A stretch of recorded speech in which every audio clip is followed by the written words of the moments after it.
Hello guys, Elita Legionarii here, and today I am going to be bringing you a 4 vs 4 battle for Medieval 2 Total War on the Sahara Sands map. Now, you may have noticed at the thumbnail that this battle is going to be all about the absolute crucial importance of cavalry. Now, this battle's probably, or this commentary, is aimed more directly at players who are pretty inexperienced with Medieval 2 and have yet to understand why cavalry is just so important. And this battle couldn't be a better example of absolutely why you must have sufficient cavalry in your armies. In fact, this is probably the most pure example of why cavalry is just so critical. And you're going to see why. Now, because this battle is so fast, it was probably one of the fastest battles, fastest 4v4s I think I've ever done on any Total War, ever. Without it being a game that crashed, dropped, or somebody left. This was a pure game without any issues. It was just so fast because of how this game progresses and the way our opponents brought their armies. So what I'll do is I'll show you the important details I want to show you in this battle first, then I'll re-edit it and show you the other side of the battle. So anyway, in this battle I took command of Egypt, and my army consists of 4 units of Royal Mamluks and 3 units of regular Mamluks and 1 General's Bodyguard. So I'm using the standard 8-3 cav rules that I've taken on board. I got 1 peasant as a meat shield, 4 Tabarderia just for the charge impact because this is a rush build, 3 Nafatoons, which is always a critical asset in the Egyptian armies, and 4 of these Sudanese tribesmen, which are just extra numbers and a bit of support. They're only a light infantry unit, so you don't expect too much, but because this is a desert map they'll be a little bit better than normal. So that's my army. My allies here are SpartanQwop, who is in command of Venice. His army consists of some 1 unit of Venetian archers up front, and he's got, he's got only 2 Stradiots. I think he was somewhat not interested in bringing too many of these because Stradiots tend to be a bit OP at times, but it depends how you use them. But they're not, some people say they're OP, they can be sometimes, but in my opinion they're not really. It's just a matter of how you use them. The key that makes Stradiots so dangerous is the fact that they're so easy to disengage from battles, and they're so fast on the battlefield. But if they get bogged down and you can't disengage them, they do get killed quite quickly. Anyway, the rest of his cav consists of his general, Knights Templar and Knights Hospitaller mix, and then he's just got pretty much non-upgraded Venetian heavy infantry. One of them's got some upgrades, and dismounted feudal knights. So he's obviously put his upgrades into his cav. He's also got a standard for the morale effect. So that's his build. And then we have the SwedishLandSknekt in command of the Moors. His army consists of 2 Christian Guard, a General's Bodyguard cav, 2 camel gunners, and 1 Arab cavalry and 2 grenadine lancers. So he's sort of gone with a mixture of cav here. I probably would have just gone with more Christian Guard, probably. I wouldn't have bothered with the light cav myself, but I know that Swede is a seasoned player, and these light cav can be very effective providing you use them in the right way. More like going after missile units and getting rear charges and not going all guns ho against much heavier cavalry. He's also got the camel gunners, but I think Swedes is also taking into fact that he's in the desert here, so his Moors are a little bit stronger than average. He's also got 2 town militia spearmen here, use them to support a cavalry fight or act as meat shields, of course. And then he's got 4 urban militia and 4 dismounted Christian Guard, which is usually the combo of infantry for the Moors. And if you can see these 2 flags in the back here, these are 2 units of Hashashim, which are hiding, so I can only see the flags. And then we have Heaven Clansman Polish Legion, who is in command of the Byzantine Empire. His army consists of 3 peasant meat shields, 3 dismounted Byzantine lancers, 3 dismounted Ladikon, 3 Varangian Guard, and he's got 3 Cataphractoi, 2 Ladikon cav, 1 General's Bodyguard, and 2 Vajaritai. Now, I would have gone with Aelan Light Cav, not Cataphractoi. The Cataphractoi, in my opinion, they're not really that great. The Aelan Light Cav, you can upgrade them more, they're faster, they're kind of like a Stradiot basically. They're more versatile and useful in my opinion. These guys are better in a melee, and even then they don't actually do as good against the heavy European knights. Personally, that's my experience. The Ladikon and Aelan Light Cav is a better combo, but that still works as long as you use them smartly with the Cataphracts. So that's his army. Then we have, over here on the opposing team, we have Monument to Time, aka Timeless, who's a seasoned Medieval 2 player. He's in command of Russia, and his army consists of, he's got 2 dismounted Vor here, and he's got Dvor, 2 dismounted Dvor rather, and he's got 2 Cossacks, 4 Woodsmen, 4 British Axemen, and sorry, I almost had to sneeze then, didn't want to sneeze, 4 units of Tsar's Guard and a General's Bodyguard supported by 3 Dvor. So this is a pretty well-rounded Russian army. His ally here to his right is SkullDude with the Holy Roman Empire. He's got 3 units of Poe's crossbowmen, a peasant archer. Looks like he's got 4 feudal knights, 4 imperial knights, 4 Teutonic knights, a general's bodyguard, and 3 raiders, which is a pretty solid army as well. This is not a bad army. I probably wouldn't get 3 raiders. Sorry, one's a crossbowman and 2 raiders. I'd probably just get the 2 raiders, drop the crossbowman, and probably get another type of heavy cavalry and get rid of the peasant archer. But overall, it is a pretty well-rounded Holy Roman Empire army. But this is where it goes to kind of trouble for the enemy team, as we have this fellow here, DJ TankCity. This guy has brought absolutely no cavalry whatsoever. He's playing as the Holy Roman Empire also. And if we take a look at his army, it's not very well upgraded either, so he's gone with a massive infantry build. And in a field battle, this is not advisable, because having no cavalry means you have nothing to protect yourself against enemy cav charges with, which, as we know in Medieval 2, are absolutely devastating, and you'll see this come into effect in a moment. His army's got basically a huge number of Puvvy's crossbowmen and feudal knights. I don't think he's got anything else, so I think he's probably got, I'd say he's probably got about 10 of each. This is not a good build for the Holy Roman Empire. It's not a good build full stop, because there's no cavalry, and without the cavalry he's really asking for trouble, and you'll see what I mean in a moment. Then we have the French player down here. I'm not sure how to pronounce his name. Zchucka, I don't know, Zchucka, I'm not sure. Anyway, he has got the French, so his army consists of 5 units of lancers. Now, that's 3 less cav than he's allowed.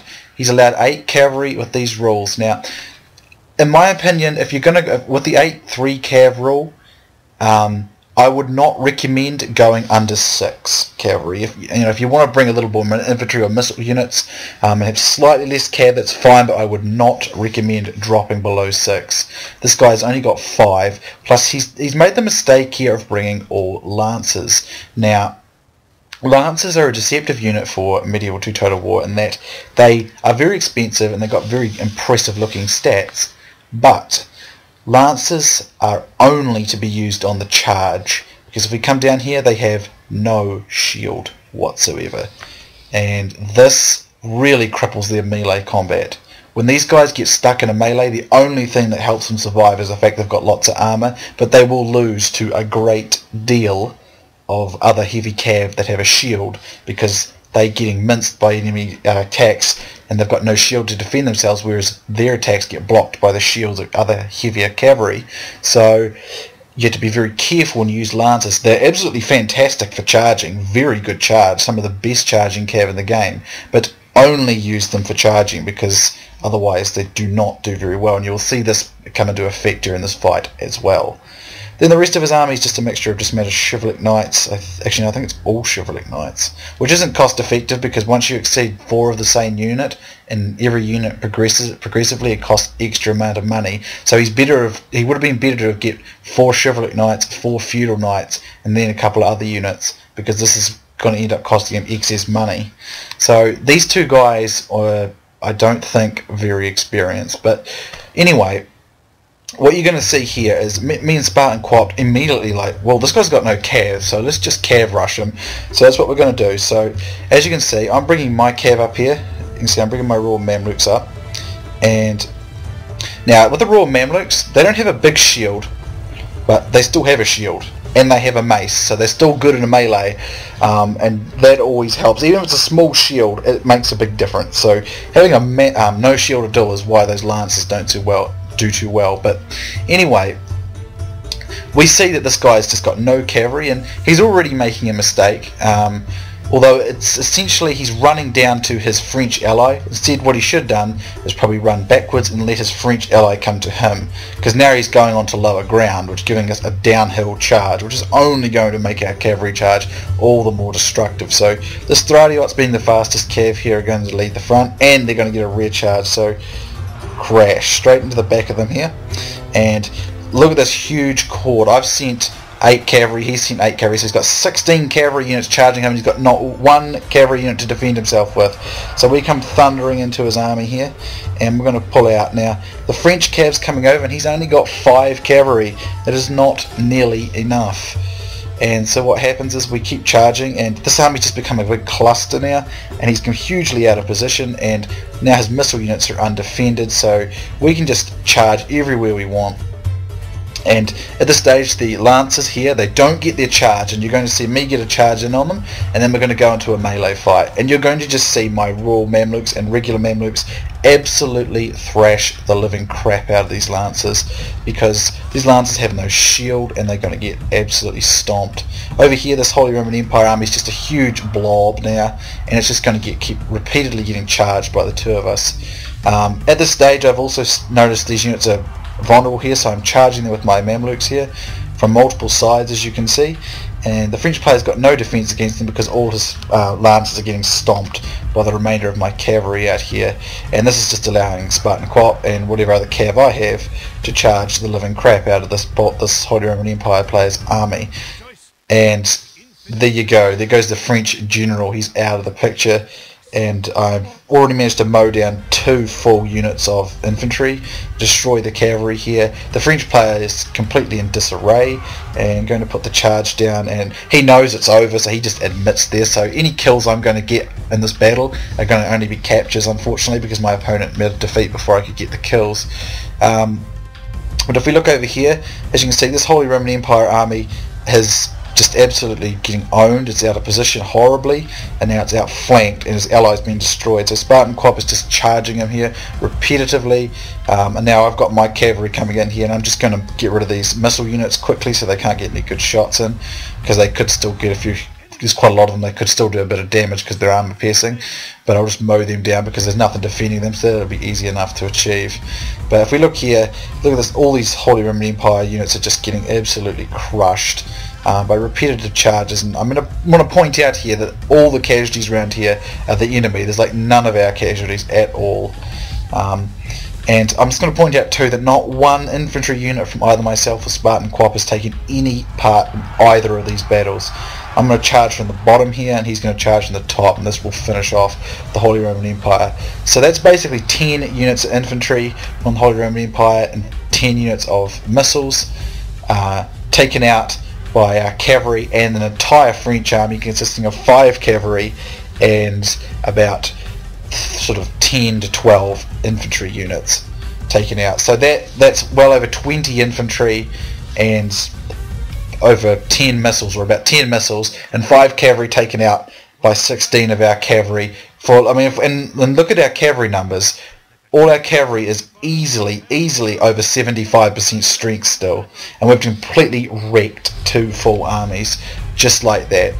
So moral of the story, guys, let's just pause this because I'll go back to the start of the vid and show you the other side of the battle with Swedes and Polish, because their battle's a bit more interesting than this one. But the moral of the story here is, do not, I repeat, do not go into a battle without cavalry, because this is what will happen to you on a field battle. You will get absolutely and completely destroyed by the cavalry, and I'm not joking. You don't even, if we had more cavalry than we needed, we could have destroyed both of those armies with probably only half the cavalry we brought down here. Or maybe 10 cavalry would have been enough. We had 16 was way more than we needed. I mean, in looking at our cavalry numbers here, look at my Royal Mamluks, you know, or my other Mamluks and stuff. They are at least still 60 to 75% full of units. And if we look at these, I mean, look at these Venetian cavalry units as well. Look, these guys are all still in their 30s, 75% strong still. They absolutely wrecked we've wrecked both our opponents for virtually no losses whatsoever. So this goes to show you, without a doubt, that cavalry dominates the field and dominates infantry and missile units if they are not correctly supported by your own cavalry. Now the only way you can destroy cavalry with infantry and missile units is if you can get it stationary, because you don't want it charging you. So basically, what can you take from this if you're a new player? Do not go onto the battlefield without cavalry, or you will find an experienced team will just rush you like this and completely sweep you aside in about 2 minutes. This whole battle took about 2 minutes for me and SpartanQwop to destroy 2 players, with probably the loss of about 150 men all up for both of us. So a complete stomp. If not even 100, probably less than 100 men died on our side, to be honest. Anyway, what I'll do now is I'll edit it back to the start of the video, and we'll look at Swedes and Polish's fight, which is much more better than more interesting than our fight that me and SpartanQwop had. So I'll be back in a moment, guys. Okay guys, I'm back at the start of the battle. We're on the side of SwedishLandSknekt and Polish Legion, so let's watch how these two go in the fight so far. Because as I said at the start, this battle was so short that I couldn't catch the entire thing in one go, so I had to kind of edit it together like this. So Swedes was getting pretty aggressive at the start, and he's going to basically flat rush over there pretty quickly. Now, he can rush pretty much right off the bat without exhausting his men, because he's in the desert, which tends to favour his Moorish troops, much like it did with my Egyptian troops over this way. And Polish Legion's going to get up this hill quickly, seize the high ground, as is Swedes. They're coming over here, and it looks like these two are going to link up, which is smart. Coming together like that is a smart move because they're mutually supportive of each other. But I much want to point out too that this battle kind of disintegrated into two sort of 2v2s, with SpartanQwop and myself down here, and Polish and Swedes up here. So it wasn't really a 4v4 as a coordinated team, but it was more 2 individual 2v2s, at least at the early to mid stages of this battle. So anyway, these guys are going to push forward here, and they're going to move up here. And remember, this is a rush build from our team. Our entire team went with a rush build. Now, Swedes has brought his cav up here. However, this puts him in the range of some of these Cossack musketeers, and his own gunners, I think, probably is shooting his own guys. So he is taking a few losses here, so he will need to pull back out of this. And I do believe he's actually in Puvy's crossbowman range as well. But if we look over here, Swedes has pushed in really aggressively with his Christian guard here, and has caught several of the raiders out before they can get away. He's pushing around here. He's going quite far. He has to be careful he doesn't overextend here and go away from his support structure. And as you can see, this Christian Guard unit routed almost at full strength because the Raiders dropped its morale that badly. And the reason that happened so quickly too is because he's so far away from all his other support structure. So he needs to be careful he does not initiate the rush too quickly on his own, otherwise he'll just end up losing stuff. So this Christian Guard unit should regroup, but it has taken quite a beating in its route there, so you do have to be pretty careful of that. So Polish Legion is going to send a couple of cav units to help him, which is good. That's what he should be doing, because they should concentrate their attack now, because there's the French general getting killed. But just something to point out too is, see how these two are like right next to each other, so it would only take a tiny little bit of movement for Monument of Time to bring his Sars Guard over this way, whereas Swedes is over here and Polish is up here. So it would be probably preferable for these two to get a little closer so that they can support each other faster as well. Just because speed is a matter of importance when you're rushing. The ability to come and link up together is very, very important indeed. However, at this stage, Swede is still keeping his aggression on, and he's going to catch these races again. We have to be careful though, because he just doesn't want his guys losing their morale again and routing again, so let's be careful of that. Over here he sees an opening for these missile units, so he's going to rush them. And Swede does need to rush, he does need to get aggressive, because he'll just lose if he mucks around too long. The whole lot of us would have if we mucked around too long, because we didn't have any missiles. But at this stage he's going to launch his attack in here, as you can see, and he's moved to see it also. Swede's moved his movement to a flanking action, which is good because it also meant he was further away from Russia at the same time, and he was on the flank of the Holy Roman Empire when he did this, which if the Holy Roman Empire turns to face him, leaves his own flank exposed to the Byzantine Empire simultaneously. So it's good to try and attack from a flank, because it disrupts people's formation. Now Swedes needs to be careful how he deals with this, because his actual cavalry units are inferior to the Holy Roman Empire Teutonic Knights, both at charging and in melee, so he needs to be careful. But that is where the camel gunners will come useful, so he needs to bring them over. But Polish Legion, recognising that he needs to support this to get the massive impact of the charge, or the rush, to start, has brought his cav over. However, he's charging in bad places because he's charging into the back of Swedes already fighting men, so he's better to try and go around this way and try and take out some of these Russian cav that have come support, or target other exposed units, rather than charging into the back of Swedes engaged infantry, which will just blunt his charge. So you do have to watch for those kind of things when you're doing this sort of thing. So the fight is a lot more closer, a lot more interesting on this side than it was on the other. It was just a bit of a stomp or a speed blitz on the other side. So, but suffice to say, Swedes and Polish Legion have got control on this side, because they have basically they're sort of enforcing their pressure on putting pressure on the Holy Roman Empire player here and controlling the flow of the battle. And because the camel gunners are here and getting shots, a lot of these Russian units. See, look at these Sars Guard, another really elite cav unit routing with still high numbers. It's because the camel gunners dropped their morale enough for that to happen. Same thing's going to be happening over here, you see. And it's becoming a pretty messy battle, to be honest, but there are charges coming into the rear now, and these guys are starting to push the flank here, and by this point you can start to see signs of my Egyptian cavalry coming in over to help them anyway. So same with SpartanQwop, his Venetian cavalry is on its way as well. So it's a matter of attrition, and we have the advantage because our guys have won our battle so decisively on our side. And again, see how Swedes is using his camel gunners just to keep niggling at these cavalry units here. These Devore, for instance, while a great horse archer, struggle against camel gunners just because of the range. And the camel gunners will do morale damage too. So you have to be pretty careful of that as well. He goes in for a charge here. However, these guys are already shaken up, and they'll still be getting exposed to this sort of fire. Look at this, see here, it just gets cut to shreds by the camel gunners. Very dangerous to enemy morale, and that's what's happened here. And at this stage I brought my Egyptian cavalry in, as you can see, and I'm helping to tie down this Russian cav. So the cavalry is absolutely in our advantage here, and Polish Legion had been running rear charges, and Swedes had outflanked there, and that just routed the remainder of the Holy Roman Empire's infantry there. As you can see over this side, Polish Legion has begun his charge. Now if I were him, not that it's a big deal because his infantry is way better than the Russian infantry. Byzantine infantry will definitely beat Russian infantry. However, if I had been him, just because he's going to charge like this, I'd have done one of two things. I would have put either the Varangian Guard up front to do the charge, because they've got a massive charge impact and they're two-hander units, so the best way to use two-hander units is to charge and put them up front. Or if he's not going to do that, charge his infantry into these guys and send them around to the flank and then charge them onto the flank, instead of just doing what he's doing here where they're going to charge into the back of his own guys, and once again his charge will be blunted, and you don't want to let that do it. So when you've got like cavalry units or two-hander units that rely on a charge, see that's how it's just charge just gets blunted because his own guys are already engaged on the front.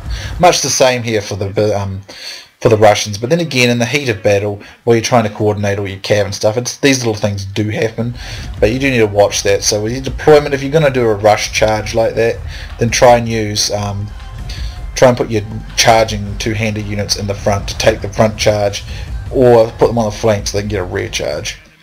Depends what you want to do. At this stage though, as you can see, the Russian infantry just routes really quickly, and then he knows he's going to lose, so he admits defeat.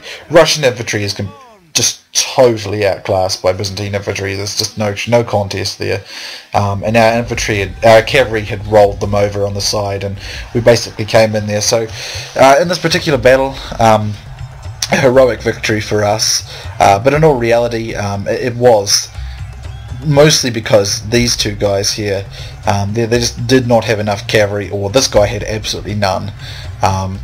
And just to give you a reference to how poorly he got 59 kills and he lost 1,183, which is almost the complete entirety of his army.